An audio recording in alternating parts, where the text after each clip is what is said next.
로마서 8장 26절부터 30절까지 말씀을 통해서 아들의 형상을 본받게 라는 제목으로 은혜를 나누고자 합니다.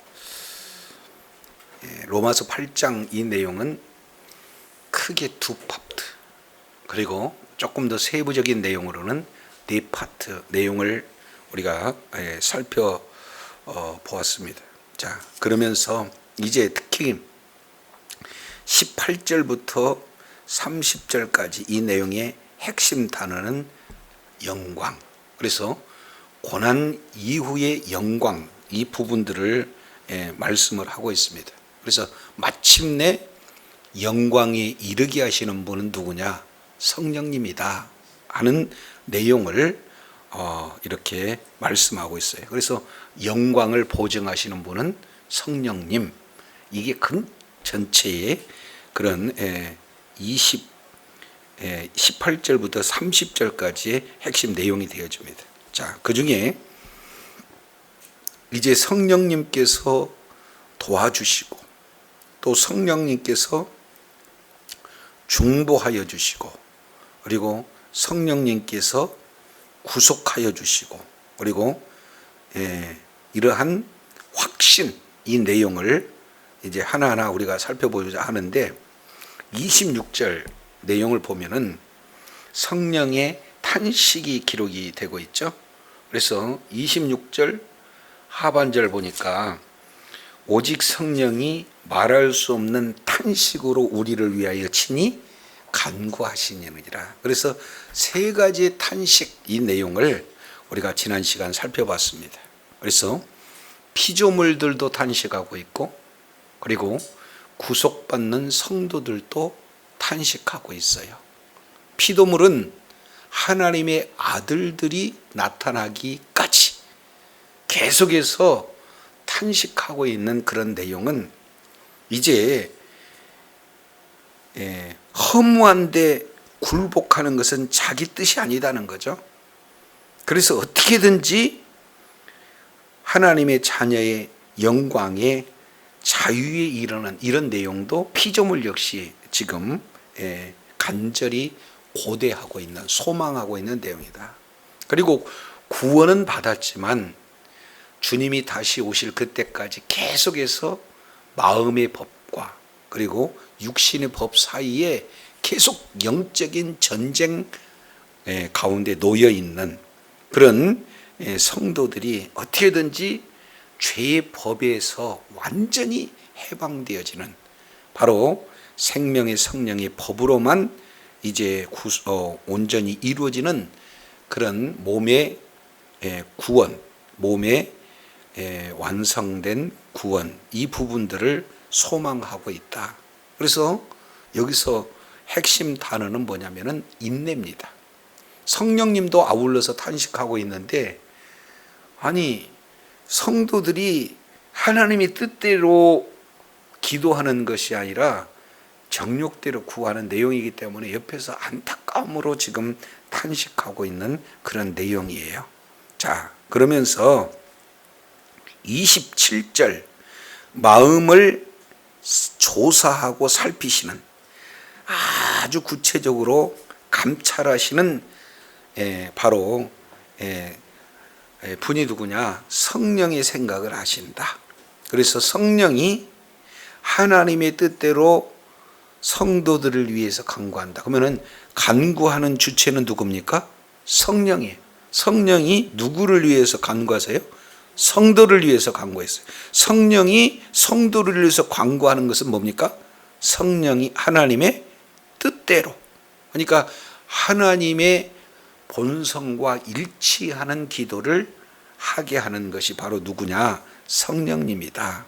그래서 결국에 성도들이 하나님의 뜻대로 구할 수 있도록 성령님은 바로 중보자가 되어주시고, 또 이제 하나님의 뭡니까?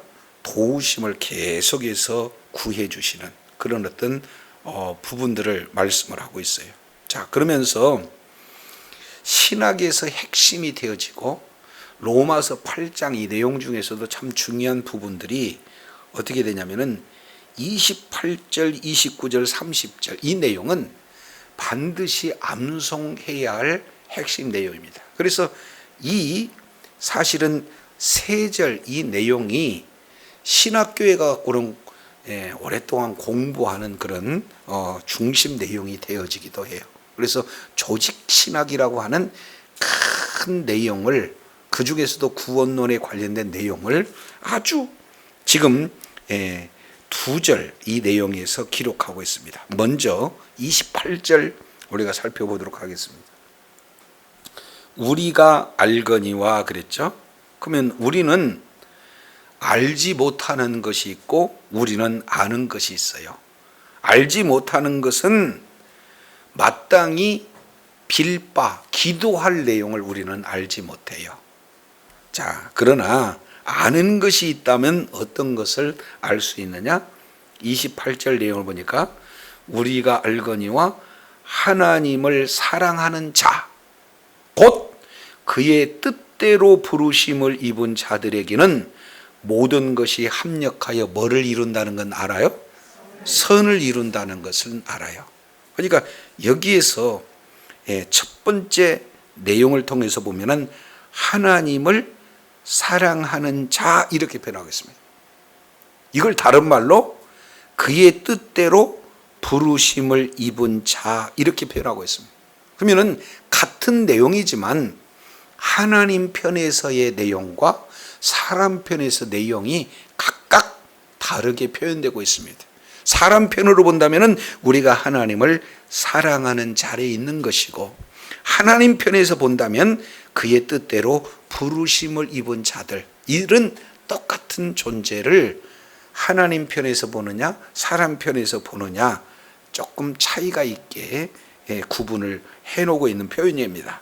그래서 하나님을 사랑하는 자는 곧 그의 뜻대로 부르심을 입은 자들이다 이렇게 표현하고 있습니다. 여기서 뜻대로 하는 내용은 목적대로, 계획대로, 이걸 다른 말로 의도 이렇게 표현해요. 그래서 하나님의 목적, 하나님의 계획, 하나님의 뜻, 이것은 하나님의 의도라는 한 단어 속에 포함이 되고 있습니다. 그래서 우리가 성경을 볼 때 하나님의 의도를 따라 보는 것 굉장히 중요하죠.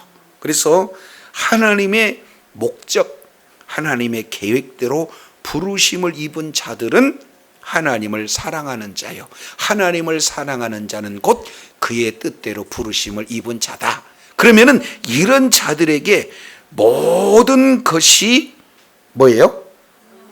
합력하여 선을 이루느니라. 거기다가 풋노트 1번 기록되고 있죠. 그걸 밑으로 따라가 보겠습니다. 어떤 사본에 하나님이 모든 것을 합력하여 선을 이루느니라. 그러니까 여기서 모든 것이 주어적 개념이 아니라 목적적, 목적으로 이렇게 표현해요. 그러니까 모든 것을 하나님께서 모든 것을 합력을 해서 선을 이루시는 거예요. 누가? 하나님이 모든 것을 합력해서 선을 이루신다. 이렇게 표현을 하고 있게 됩니다. 이것이 원어적 내용으로 조금 더 가까운 표현이다. 우리가 이렇게 살펴볼 수가 있어요. 자, 그러면 여기서 선이라고 하는 이 단어는 구약 히브리어로 토부 이렇게 표현하고 있어요. 그러니까 하나님은 이 선이라는 것은 윤리 도덕적인 선이 아니라 최종적 구원의 상태, 이 내용을 뭐라고 표현하냐면 선을 이룬다 이렇게 표현을 하고 있어요. 이것은 원래 창세기 1장 1절부터 31절까지 이 내용을 통해서 보면은 하나님이 창조하시고 보시기에 뭐 했다?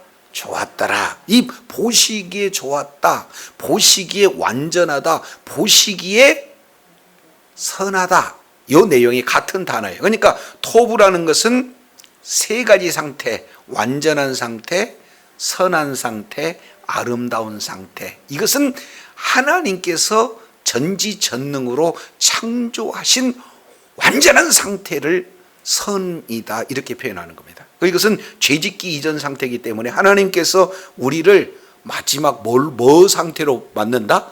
선의 상태로, 이것의 선이라는 것은 최종적인 구원, 이 내용들을 표현하고 있어요. 그래서 하나님께서는 우리를 모든 것을 뭘로 이끄시느냐? 선으로 이끄신다, 이렇게 표현해요.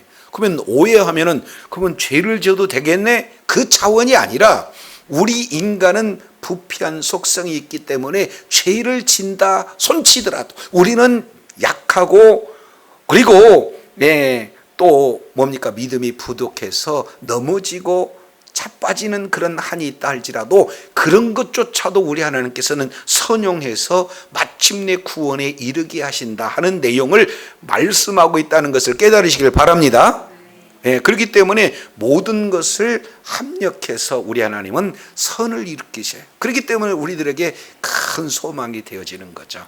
자, 이 내용을 가장 잘 표현하고 있는 내용을 우리는 구약 성경 내용에서 살펴볼 수가 있어요. 자, 그 중에 창세기 50장 이 내용을 통해서 보면은 요셉의 최종적인 결론에 대한 부분들을 이렇게 표현을 하고 있어요. 자, 이제 창세기 모든 것을 합력하여 선을 이루는 것이 어떤 것인가 하는 가장 적절한 예를 요셉의 예를 통해서 우리가 살펴보는데, 자, 요셉 이 내용을 45장 보겠습니다. 45장, 창세기 45장. 창세기 45장은 기근 때문에 애굽으로 양식을 구하러 가는 바로 야곱의 아들들, 요셉의 형들을 이제 요셉이 만나게 되는 거죠. 그래서 여러 차례 지금 이렇게 알지 못하다가 지금은 요셉이 자기 자신을 몰래 알리지 않다가 지금부터는 자기 자신을 알리는 그런 상황이에요. 그래서 45장 1절 하반절 내용을 보니까 자기 그 형제에게 자기를 알리니 이렇게 표현하고 있어요. 그러면서 요셉이 2절 보니까 방성태곡을 했다, 이렇게 표현해요. 드디어 요셉이 3절에 그 형들한테 이렇게 얘기합니다. 나는 요셉이다. 내 아버지께서 아직 살아계십니까? 이렇게 형들한테 고백을 하니까 그들이 너무 놀래가지고 지금 대답도 이렇게 못하고 있는 그런 상황이에요. 그러면서 4절 요셉이 그 형들한테 내게로 가까이 오소서. 그들이 가까이 가니 나는 당신들의 아우 요셉이니 당신들이 판 누구다? 애굽의 판자. 그러니까 이것을 얘기 안 했으면 좋았을 텐데 나는 누구다? 형들이 판 동생이잖아요. 이렇게 얘기를 해요. 그러니까 지금 자기들의 목숨을 좌지우지할 수 있는 애굽 총리 입장에 그들이 판 동생이 지금 총리로 와 있으니 얼마나 간담이 서늘할 거예요. 자, 그랬을 때 진정한 위로의 한 단어가 뭐냐면 한번 따라합니다. 가까이 오소서. 이것은요 관계 회복을 얘기하는 거예요. 가까이 와라. 그랬더니 가까이 가니 2번 지금 반복하고 있어요. 그래서 이제는 완전한 그런 어떤 회복의 내용을 가까이 이렇게 표현을 하고 있어요. 그러면서 이제 5절에 이렇게 합니다. 나는 당신들이 나를 이곳에 팔았으므로 근심하지 마세요. 그러니까 가장 근원적인 내용을 이끌어내서 이제 그 문제에 대해서 전혀 근심하지 말아라. 그것 때문에 두려워하지 말라라. 내가 완전히 용서했다. 이렇게 지금 표현하고 있는 것을 보게 되어져요. 자, 그러면서 근심하지 마세요. 한탄하지 마세요. 해서 진정으로 이제 용서하는 내용입니다. 이 내용에 왜냐하면 왜 근심하지 말고 왜 한탄하지 말고 하라느냐. 왜냐하면 거기다가 딱 기록해 놓았어요. 왜냐하면 하나님이 뭐예요? 생명을 구원하시려고 나를 당신들 앞서 뭐 했나이다? 보냈나이다. 세 개의 핵심 내용이에요. 그러니까 요셉이라는 자가 애굽으로 이제 팔려가서 거기에서 깨달았던 큰 세 가지 내용. 첫 번째, 가장 핵심 주어가 누구냐면 하나님이 보내셨나이다. 한번 따라하겠습니다. 하나님이 보내셨나이다. 그러니까 사실은 형들이 판 것 같으나 그 일조차도 누가 하신 거예요? 하나님이 하셨다는 사실을 요셉이 애굽에 끌려가서 알았어요. 그래서 첫 번째 깨달으면 이 일은 하나님이 하신 것이구나 하는 내용을 깨달았고, 두 번째, 왜 이 일을 허락하셨느냐 하는 내용은 두 번째입니다. 생명을 구원하시려고. 자, 옆에 분한테 시작. 생명을 구원. 하나님의 관심은 생명에 있는 줄로 믿습니다. 그래서 하나님이 하셨는데 왜 하셨느냐? 생명을 구원하시기 위해서 하셨다.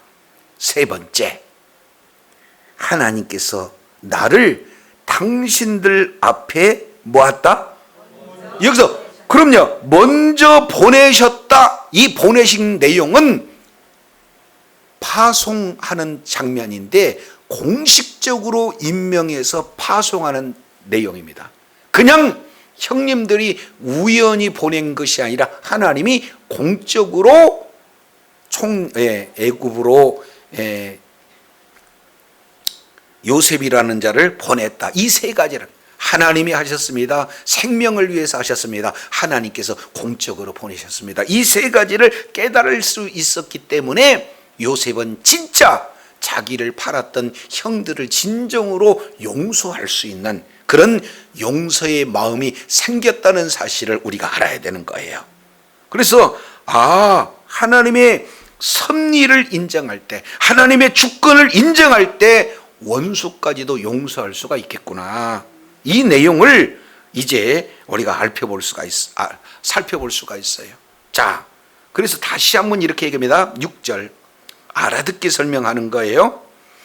이 땅에 2년 동안은 흉년이 들었으나 아직도 5년은 기경도 못하고 추수도 못할 것입니다. 그러니까 이 요셉이라는 자는 정확하게 하나님께서 자기에게 계시해 주신, 꿈으로 가르쳐 주신 그 내용에 대한 확신, 이 내용이 흔들리지 않습니다. 하나님께서 말씀하신 내용은 반드시 이루신다는 확신을 가지고 있어요. 그러니 지금 형님들한테는 7년 중에 2년째 왔으니까 앞으로 5년은 이게 흉년이 될 것입니다.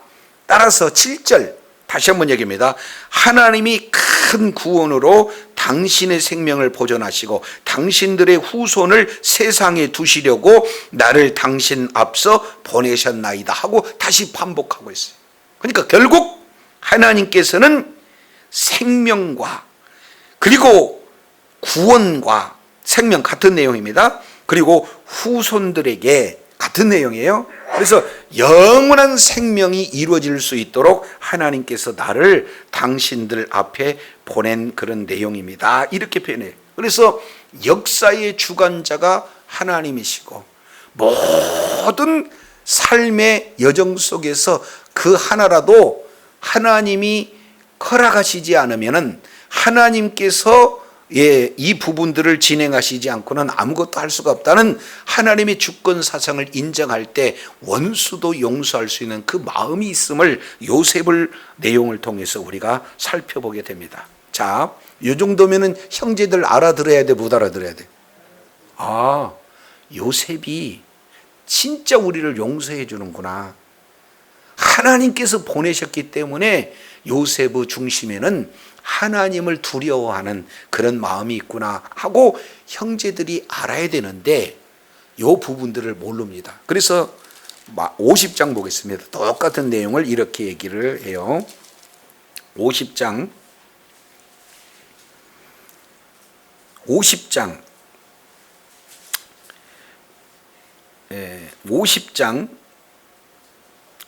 어디를 보냐면은 15절 보겠습니다. 요셉의 형제들이 그 아비가 죽었음을 보고 말하되 요셉이 혹시 우리를 미워하여 우리가 그에게 행한 모든 악을 갚지나 아니할까 하고 요셉에게 말하여 이르되, 다짐하는 거예요. 당신의 아버지가 돌아가시기 전에 명하여 이르시기를 너희는 이같이 요셉에게 이르라.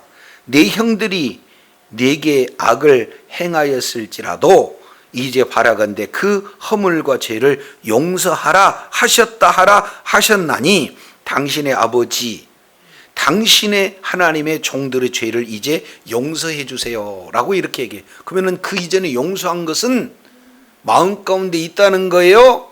아버지 때문에 용서했다. 그러니 아버지가 돌아가시면 해야 할까요? 아버지가 이렇게 다시 형한테, 아니 동생한테 얘기했으니까 아버지 말 듣고 용서해 달라고 하는 내용이에요. 너무 길죠? 그러니까 용서했다는 걸 안 믿었다 그 말이에요. 예? 그래서 아버지에 대한 그 말씀을 다시 한번 상고해서 진짜 용서해 줘야 된다는 것을 지금 호소하고 있는 거 아니에요? 그랬더니 요셉이 할 얘기가 없으니까 뭐라 그래요? 울어요. 자기의 진심을 못 알아들은 거죠. 그리고 형들이 얼마나 두려움에 지금 사로잡혀 있는가 불쌍히 얘기할 수밖에 없어요. 그래서 울어요. 그래서 용서하고 또 용서해달라는 것을 재확인한 것에 대한 내용을 통해서 이제 울면서 그 형들이 또 이제 우는 내용을 보고 와서 요셉한테 우리는 당신의 종인 종들입니다 이렇게 얘기해요. 죄 짓고 못 살아요. 뭔가 지금 큰 문제가 있으니까 동생한테 나는 당신의 종입니다 이렇게 얘기하니까 요셉이 이제 핵심적인 내용을 다시 한번 이렇게 표현합니다. 당신들이 요셉이 19절에 그들에게 이르되 두려워하지 마세요. 내가 하나님을 대신하겠습니까? 그러니까 참 신앙의 모습이에요. 내가 하나님을 대신하겠습니까? 하나님이 징계하고 하나님이 심판한 일을 하나님을 제쳐두고 내가 하나님 자리에 있어서 하나님의 일을 내가 할 수 있겠습니까? 이게 지금 요셉의 중심 가운데는 바로 하나님의 주권을 완전히 인정하는 거예요. 자, 그러면서 아주 중요한 내용을 20절에 이렇게 표현합니다. 당신들이 나를 해하려 하셨으나, 그러면은 사람들은요, 당신을 나를 해하려 했으나, 그러니까 사람들은 죄를 짓잖아요. 요셉의 형들도 실제는 죽이려고 했어요. 이것은 죄입니다. 그런데 합력하여 선을 이룬다는 것은 뭐냐? 사람들은 이렇게 사람을 죽이고 사람의 이런 어떤 그런 모든 죄악상 그대로 행하지만 하나님은 그것을 모든 것을 합력하여 뭡니까? 선으로 왜 그래요?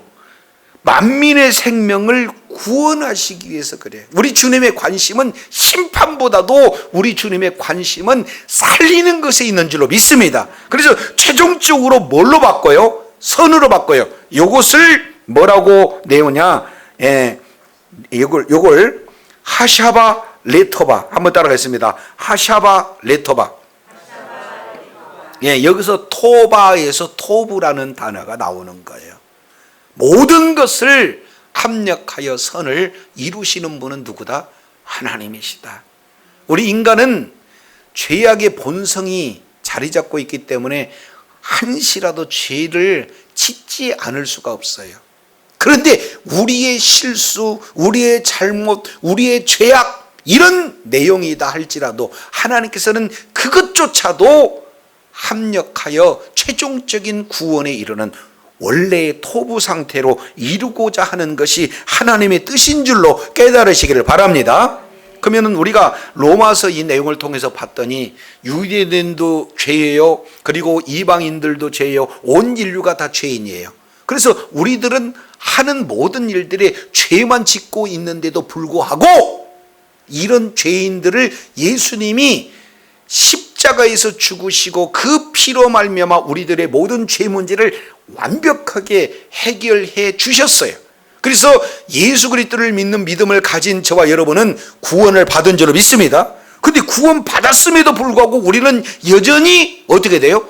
죄를 짓는 가운데 있잖아요. 그럼에도 불구하고 우리 주님께서는 모든 것을 합력하여 선을 이루는 하나님의 그런 본성이 있기 때문에 우리에게 실수가 있고 잘못 있고 심지어는 죄를 짓는다 할지라도 우리 주님은 마침내 구원의 최종적인 구원을 이루는데 하나님께서 일하신다는 것을 기억하시 바랍니다. 자, 여기까지 얘기하면은 그러면은 우리가 잘못해도 죄를 져도 이거 괜찮네 이러라는 거예요? 아니면 우리의 잘못까지라도 사용을 해서 선을 이루겠다는 하나님의 마음을 얘기하는 거예요. 이거 곡해하면 안 됩니다. 그래서 대상 얘기했습니다. 그러면은 대상이 누구냐? 아무에게나 이런 선을 이루지 않아요. 누굽니까? 누구를 해요? 하나님을 사랑하는 자에게 이런 일들이 나타나요. 하나님을 이용하는 자가 아니라 하나님을 뭐하는 자? 사랑하는 자에게 이 일을 우리 주님이 허락하신 줄로 깨달으시길 바랍니다.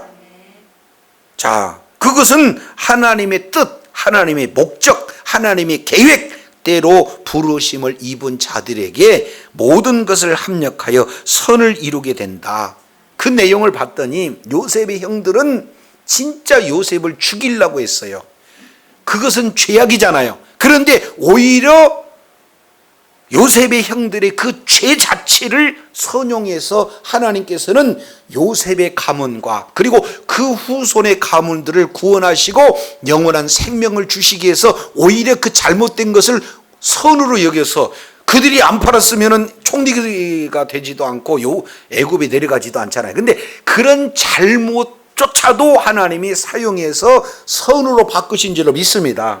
자, 이 내용을 말씀을 하고 있는 거예요. 그러면은 진짜 죄를 지으라고 한 게 아니라 하나님께서 한번 사랑하신 자, 하나님의 목적대로 뜻대로 부르시는 자는 끝까지 구원하시는 하나님의 계획, 원대한 계획을 저와 여러분에게 가르쳐 주시는 거예요.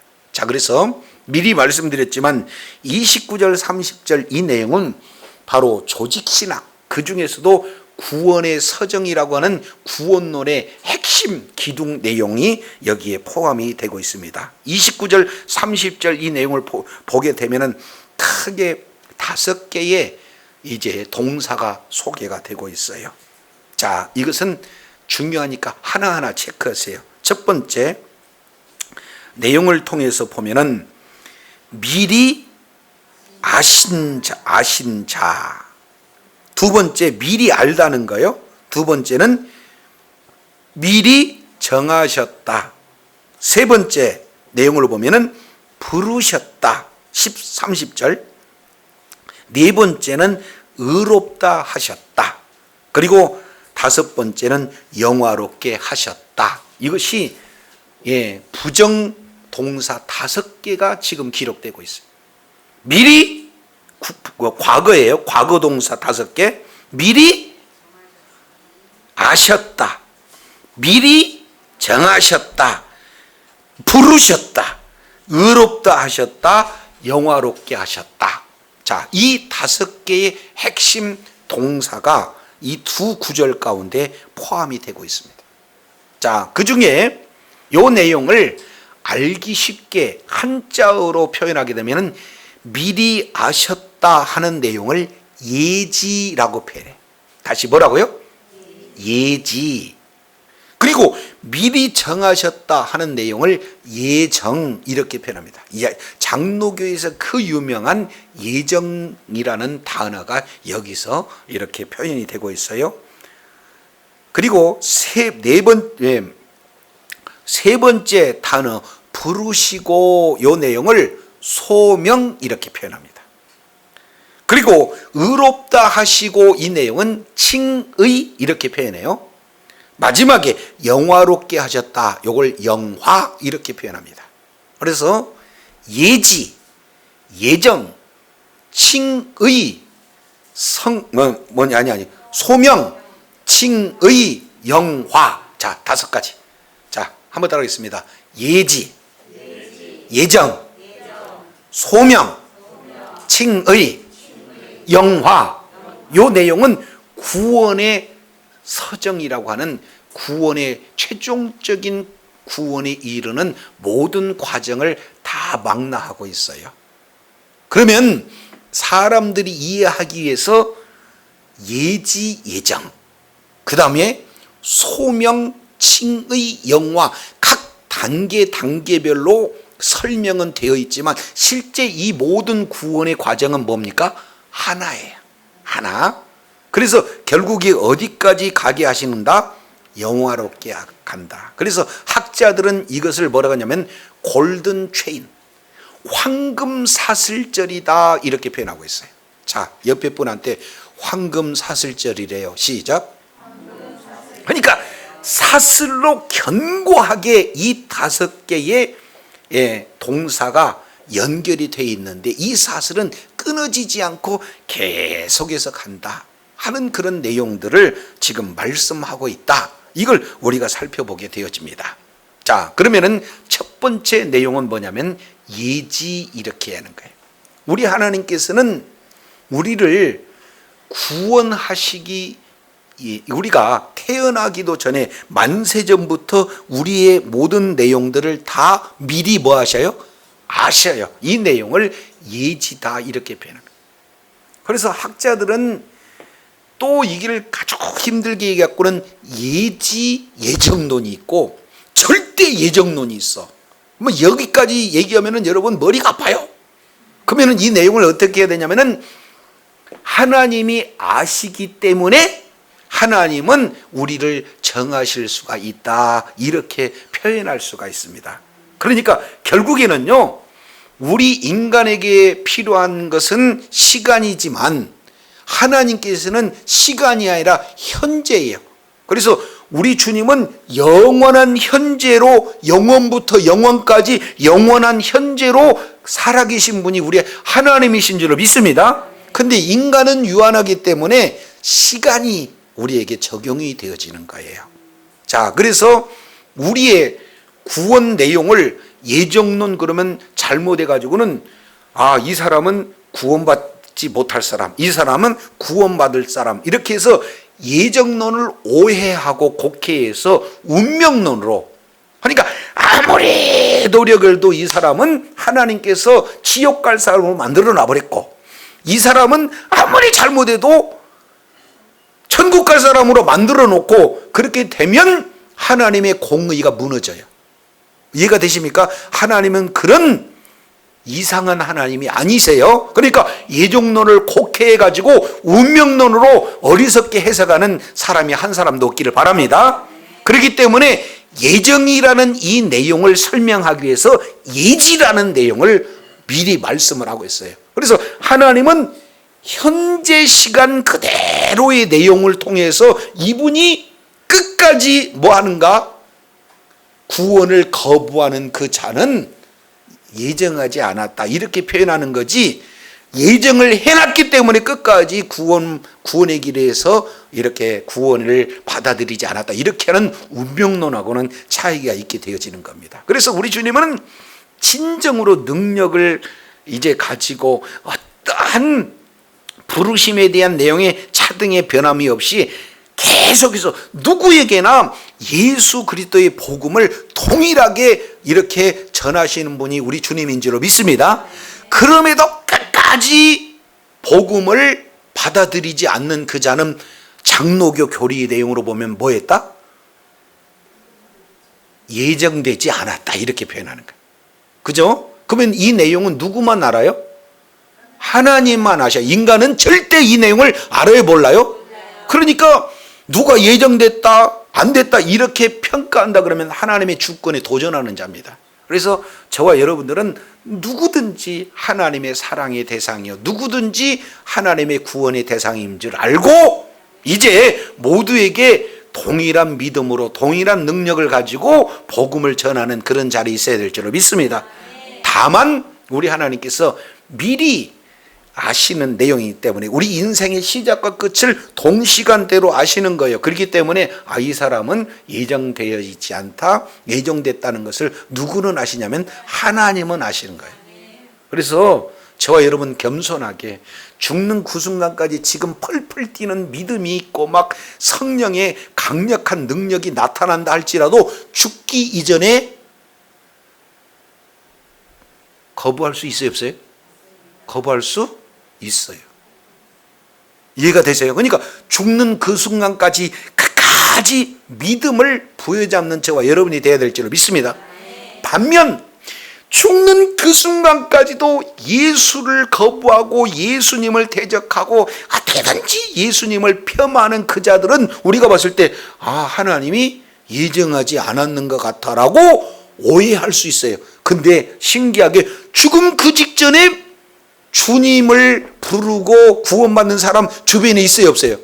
그러니까 죽기 이전까지 인간이 뭘 택함 받았네, 택함 받지 않는 이런 하나님의 주권을 이렇게 넘보는 그런 어리석은 자리에 있어서는 안 될 줄로 깨달으시기 바랍니다. 그렇기 때문에 예정론 오해하면 안 돼요. 그래서 하나님만이 미리 아셨기 때문에 예정할 수가 있습니다. 그렇기 때문에 예정론이라고 주장하는 학자들도 있고, 아니다, 예지 그 자체가 예정이다 해서 예지와 예정을 같은 선상에서 보는 분들이 있어요. 이해가 되시죠? 그래서 5개 단어, 미리 아시고, 그 내용은 미리 아시는 예지라는 것은 뭐하고 연결이 된다? 예정이다. 자, 옆에 분한테 기억하기 위해서 예지와 예정은 같대요. 시작. 예지와 예정은 같대요. 그래요. 그래서 29절, 하나님이 미리 미리 아신 자들을 또한 그 아들의 형상을 본받게 하여 미리 뭐 했어요? 그러니까 미리 아셨기 때문에 미리 정하시니까 예지는 곧 예정으로 연결이 돼요. 근데 이것 갖고 싸울 일이 없는 것은 그 중심에 목적이 있어요. 목적. 그 내용이 뭐냐? 그 아들의 형상을 본받게 하기 위하여, 이렇게 되겠습니다. 그러면 우리 주님의 관심은 왜 미리 아시고 왜 미리 예정하셨는가? 그 목적이 뭐예요? 자, 옆에 분한테 한번 이렇게 나누겠습니다. 아들의 형상을 본받게 하기 위해서요. 시작. 아들의 형상을 본받게 하기 위해서요. 저와 여러분은요, 하나님께서 우리를 구원하시는 내용으로 끝나는 것이 아니라 구원받은 자들은 끝까지 어떻게 되냐면은 하나님의 형상을 뭐 하기 위해서? 본받게 하기 위해서. 이게 핵심 중에 핵심입니다. 이제 창세기 1장 26절 내용을 보면 하나님의 형상과 하나님의 모양대로 우리를 지으셨어요. 근데 창세기 3장에서 죄를 지음으로 말미암아 하나님의 형상이 파괴가 되었어요. 이 내용을 고린도후서 4장 4절 내용을 보면은 예수 그리스도가 하나님의 형상 그랬으니 예수 그리스도를 믿는 믿음을 가진 모든 자들은 하나님의 형상이 다시 회복되어진 줄로 믿습니다. 근데 이 하나님의 형상이 회복되어지는 이 내용을 오해하면 안 돼요. 이것은 바로 구원받는 그 상태고, 이제는 우리 주님이 그 상태에서만 머물러 있는 게 아니라 에베소서 4장 11절 이하 내용을 보면 아주 중요한 부분들을 말씀하고 있어요. 자, 이 부분은 우리 잠깐 살펴보도록 하겠습니다. 에베소서 4장 11절, 그가 혹은 사도로 혹은 선지자로 혹은 복음 전하는 자로 혹은 목사와 교사로 주셨으니, 바로 교회에 은사를 줬다 그 말이에요. 여기에서 교회의 지도자들을, 일꾼들을 세웠다 그 말이죠. 그러면 왜 일꾼을 세웠는가? 목적 3가지를 12절에 기록하고 있습니다. 12절 뭐라고 하냐면, 이는 성도를 뭐하게 하기 위해서? 그러니까 성도를 온전하기 위해서 교회에 직분자를 세웠다. 그러니까 직분자는 어떻게든지 성도를 뭐하게 해야 돼요? 온전하게 해야 돼요. 그러니까 지금 우리 교회도 그렇잖아요. 그냥 예배만 드리면 안 돼요. 예배만 드리면 안 돼요. 그럼 어떻게 해야 돼요? 하여튼간 뭡니까? 성령 대행진 33일 모두 다 참여합시다. 그리고 그 속에서 사도행전의 그 내용을 통해 가지고 이제 하나님의 의도를 깨달읍시다 해가지고는 계속 지금 스트레스를 주는 거 아니에요? 이 내용은 왜 그래요? 성장하게 하려고. 온전하게 하려고. 이해가 되시죠? 그래서 저와 여러분들은 마침내 온전한 위치 가운데 거해야 될 줄로 믿습니다. 이게 사실은 성경을 주신 이유하고 똑같아요. 디모데후서 3장 15절, 16절, 17절 내용을 보면 오직 성경은 하나님의 감동으로 된 것으로 교훈과 책망과 바르게 함과 의로 교육하게 유익하니 이는 하나님의 사람으로 뭐하게? 온전케 하며 그리고 하나님의 일을 행할 능력을 갖게 하기 위해서 그렇다. 아멘이시죠? 그러니까 우리가 성경을 모르면 온전해질 수가 없어요. 그래서 교회 직분자를 통해서 성도들을 온전하게 하기 위해서 그렇다. 그러면 왜 온전해야 될까요? 뒤에 답이 있어요. 뒤에 답. 뭐하게? 온전하지 않으면 봉사일을 하게 되면 입이 삐쭉 나와요. 왜 우리 목사님은 나만 시키냐고. 저 권사님은 슬렁슬렁 하는데 왜 나같이 열심히 한 사람은 눈에 안 보고 왜 권사님만 칭찬해 주냐고. 이것은 어리니까 그래요.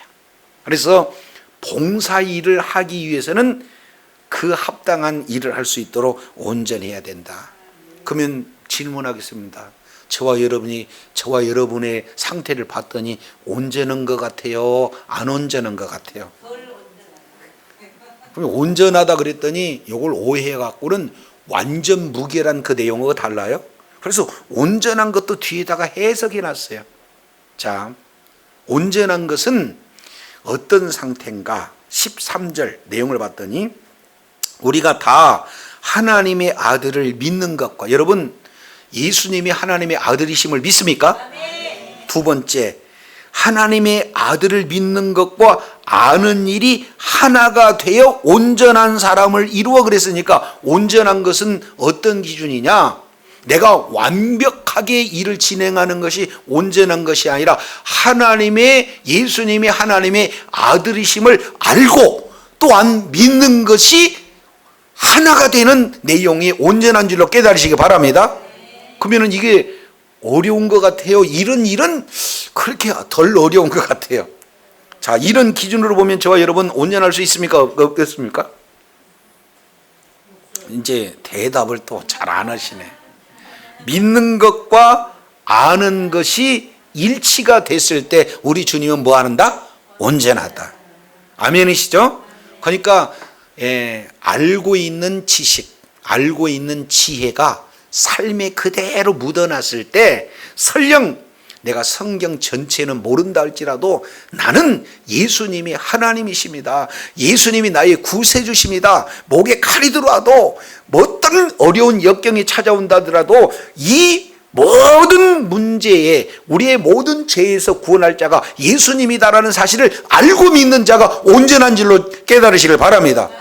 이런 자는 인생의 주인이 예수님이기 때문에 뭔 일을 해도 덜 서운하다 그 말이에요. 아멘이시죠? 그런데 알기는 신학교 교수처럼 아는데 문제는 믿는 믿음이 아직 그 믿음이 헷갈려. 그러면 그 사람은 온전하지 않아요. 일단 여기까지밖에 제 설명 못합니다. 자, 그래서 세 번째 12절 보니까 성도들을 온전하게 하고 그리고 봉사일을 하게 하는데 왜 봉사하느냐? 이유는 몸된 교회를 세우기 위해. 우리 주님의 관심은요 교회에 있어요. 예수님의 피의 값을 지불하고 산 것이 바로 교회인 줄로 깨달으시길 바랍니다. 그러니까 교회가 엄청나게 이제 중요한 기관이다. 그래서 교회 중심으로 우리가 생활하고 교회 중심으로 생각하고 교회 중심으로 늘 사역을 감당해야 되는 이유는 예수님이 뭘 세우기 위해서 지금 그토록 애를 쓰신 거예요? 그러니까 이 교회는 예수님이 머리고 예수님의 몸이 교회인 줄로 깨달으시길 바랍니다. 그래서 이 교회를 세우시기 위해서 예수님이 아예 그냥 십자가에서 죽으시면서까지 세우는 것이 바로 교회다. 그래서 뒤에 13절 하반절에 보니까 온전한 사람을 이루어 그리스도의 장성한 분량이 충만한 데까지 이르리니 이렇게 표현을 하고 있어요. 자, 그러면은 예수님은 십자가에서 죽으시기까지 하나님의 말씀을 알았어요. 그리고 그 말씀을 믿었어요. 그대로 이제 순종하는 그런 내용이 장성한 분량이다. 그래서 우리 주님께서는 하나님의 형상으로 지음을 우리를 지으셨을 뿐만 아니라 이제 그 잃어버린 하나님의 형상을 예수 그리스도를 믿는 믿음으로 말미암아 하나님의 형상이 회복되어진 줄로 깨달으시길 바랍니다.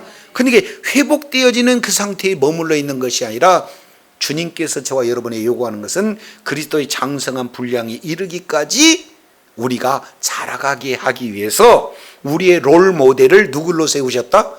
예수 그리스도, 예수님을 우리의 본보기가 되게 하셨다. 이 사실을 보게 돼요. 자, 이제 로마서 8장 다시 넘어갑니다.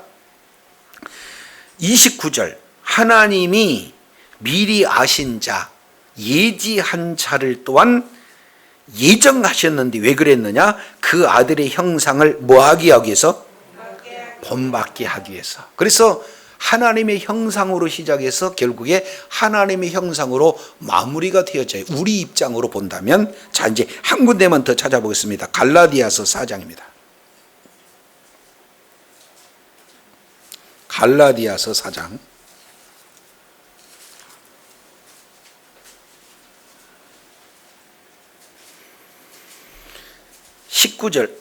19절 다 같이 시작. 나의 자녀들아 너희 속에 그리스도의 형상이 이루기까지 다시 너희를 위하여, 그러니까 한 사람을 두고 해산하는 수고를 다하는 거예요. 예? 예배 드리십시오 그랬더니 예배 빠져버리고, 성경 공부합시다 그랬더니 성경 공부에 빠져버리고, 기도회 합시다 빠져버리고, 전도 합시다 빠져버리고. 그러니까 속이 상해 안 상해요? 상한다 할지라도 끝까지 버리지 않고 그래도 뭐 합시다? 같이 갑시다 해가지고 마치 해산의 고통을 치르면서 자녀들을 이렇게 낳고 세워가는 부모의 심정처럼 사도 바울이 각각 성도들을 뭐 하고 있어요? 해산의 고통을 지금 더하고 있는 거예요. 왜? 어디까지 세우려고? 그리스도의 형상이 이루어지게까지. 아멘이시죠? 그러니까 창세기에서는 하나님의 형상입니다. 그런데 3장에서는 형상이 깨져버렸습니다. 그래서 이 하나님의 형상을 회복시키기 위해서 예수님이 하나님이시지만 육신의 몸을 입고 이 땅에 내려오셨습니다. 그리고 피의 값을 지불하고 이제 십자가에서 죽으시고 부활하심으로 말미암아 값을 치루어서 우리를 하나님의 형상으로 회복시켰습니다. 그리고 계속 하는 내용은 뭐예요? 하나님의 형상이 이루어질 때까지 오늘 또 성령님께서는 저와 여러분을 성장하기까지 애쓰고 힘쓰는 가운데 있는 줄로 깨달으시기를 바랍니다. 이게 성경 전체 요구하는 내용이에요.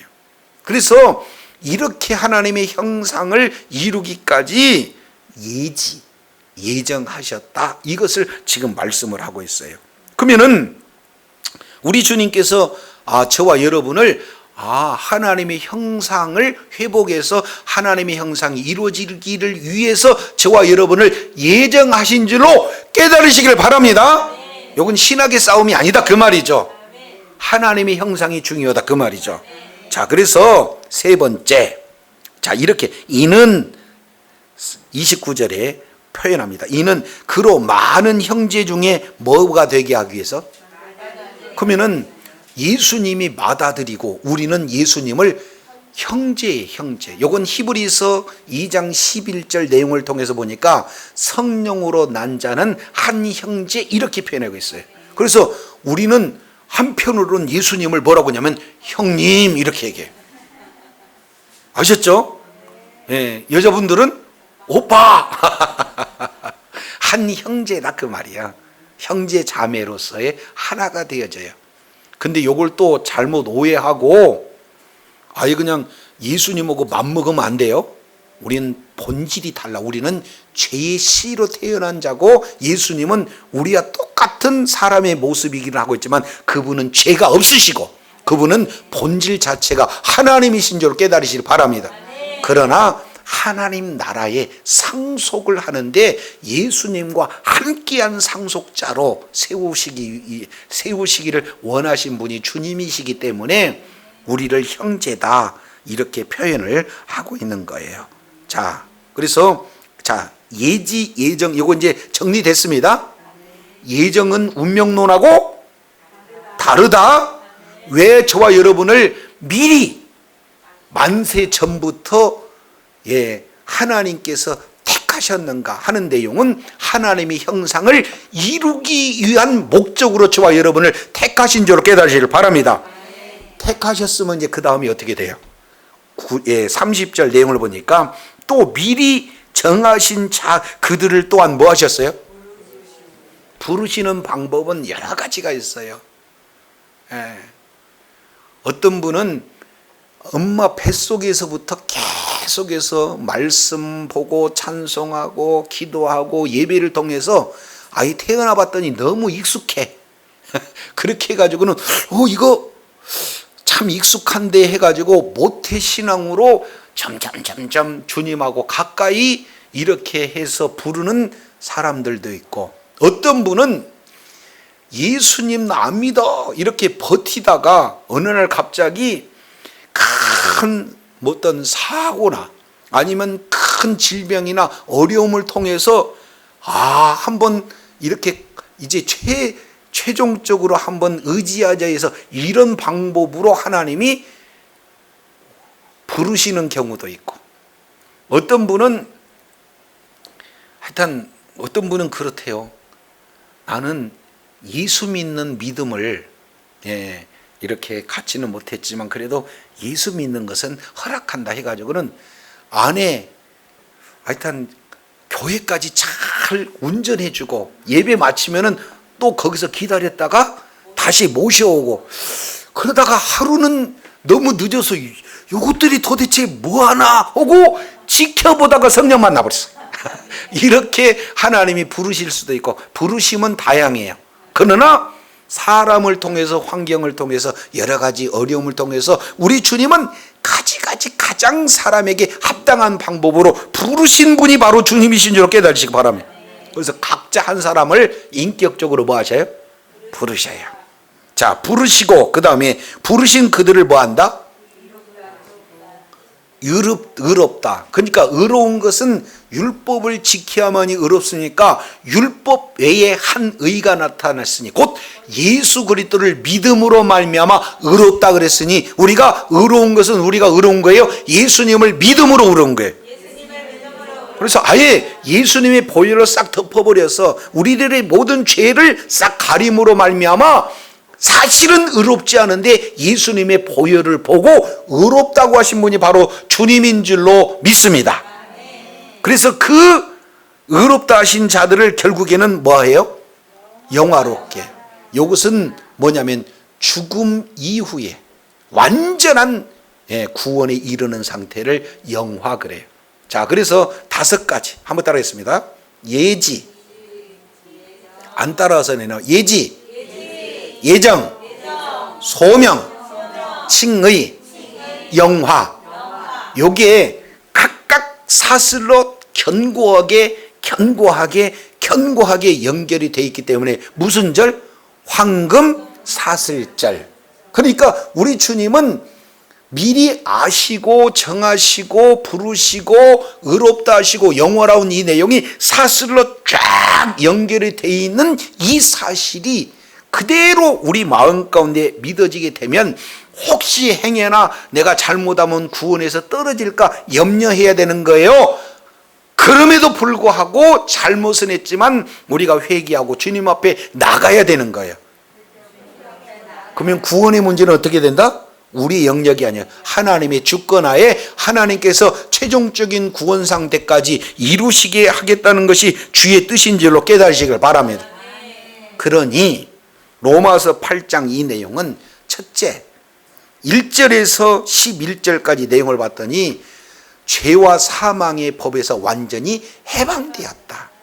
두 번째 해방되어질 뿐만 아니라 12절부터 17절까지 내용을 봤더니 아예 우리의 신분을 하나님의 자녀로 만들어버렸다. 조금 더 나가가지고 우리가 자녀이지만 고난을 받아요. 그런 상황 속에서 여러 가지 탄식하고 있는 그런 내용이 있다 할지라도 우리 하나님께서는 하나님의 형상이 이루어지기까지 미리 아시고 미리 정하시고 그리고 부르시고 의롭다 하시고 영화로운 그 내용이 전체적으로 쫙 연결돼서 모든 것을 합력하여 최종적인 선으로 이룰 때까지 우리 주님께서는 저와 여러분의 구원의 문제를 확실히 주권을 가지고 진행하시는 분이 바로 우리 주님이신 줄로 믿습니다. 이런 사실을 알게 되면 지금 현재의 고난 때문에 어렵거나 고난 때문에 우리가 힘들거나 이 고난 때문에 예수님을 버리는 어리석은 자리 있어야 되는 거예요. 아니면 고난이 있고 난 뒤에 반드시 영광이 있구나라는 사실을 알고 끝까지 인내하며 견뎌야 되는 거예요. 이 내용을 이렇게 표현한다 그 말이에요. 아멘이시죠? 그래서 오늘 로마서 8장 26절부터 30절까지 이 황금체인 이 내용을 황금사슬절 이 내용을 잘 깨달아서 우리 하나님께서는 우리의 연약함 속에서도 모든 것을 합력하여 선을 이루는 것처럼 우리 인간은 잘못할 수 있어요. 때로는 범죄의 그 자리에 쓰임을 받을 때도 있어요. 그런다 손치더라도 우리 주님께서 다시 회개하게 하시고 하나님의 뜻을 온전히 분별해서 최종적인 구원의 그런 어떤 이르게 하시는 그 주권자가 바로 하나님이시다라는 사실을 우리가 잘 깨닫고 진행한다면 지금 한순간 어렵고 힘든 고난 가운데 있다 하더라도 설령 죄악이 늪에서 아직 미혹돼서 갈 길을 모르는 그런 상황이 있다 할지라도 내가 구원에서 제외되는 그런 어리석은 마음에 아예 그냥 떠나버리자 그런 어리석은 자가 아니라 끝까지 구원하실 하나님의 그 신실하신 계획 그런 하나님의 의도를 우리가 알게 되어지면은 바로 끝까지 붙들어야 될 것이 믿음이고 어렵고 힘들지만 그 속에서도 인내할 수 있는 믿음의 근원이 저와 여러분에게 주어진다는 사실을 깨달으시기 바랍니다. 주님 오시는 그날까지 하나님의 이 원대한 그런 구원의 서정 계획을 잘 깨닫고 믿음으로 소유해서 지금 이 주어지는 믿음 지금 끝까지 소중하게 간직하고 하나님의 형상 회복되는 그날까지 끝까지 인내함으로 말미암아 하나님 자녀에게 주어지는 놀라운 분복을 다 받아 누리는 그런 축복의 자리에 있기를 원합니다. 기도하겠습니다. 하나님 아버지 감사합니다. 오늘 로마서 8장 이제 26절부터 30절까지 그 중에서 황금체인 5가지 핵심 동사 내용을 우리가 살펴보면서 이제 하나님께서는 하나님을 사랑하는 자, 그 뜻대로 부르심을 입은 자들은 모든 것을 이제 합력해서 선을 이루시는 분이 주님이시기에 구체적인 내용은 미리 이를 위해서 최종적인 선을 이루시기 위해서 미리 우리 주님께서 아시고 미리 아셨기 때문에 미리 예정하실 수가 있고 예정한 그 자들을 주님께서 부르실 뿐만 아니라 부르신 그 자들에게 우리 주님께서 의롭다라고 칭하시고 그 의로운 자들을 끝까지 영화롭게 하는 최종적 선에 이르게 하는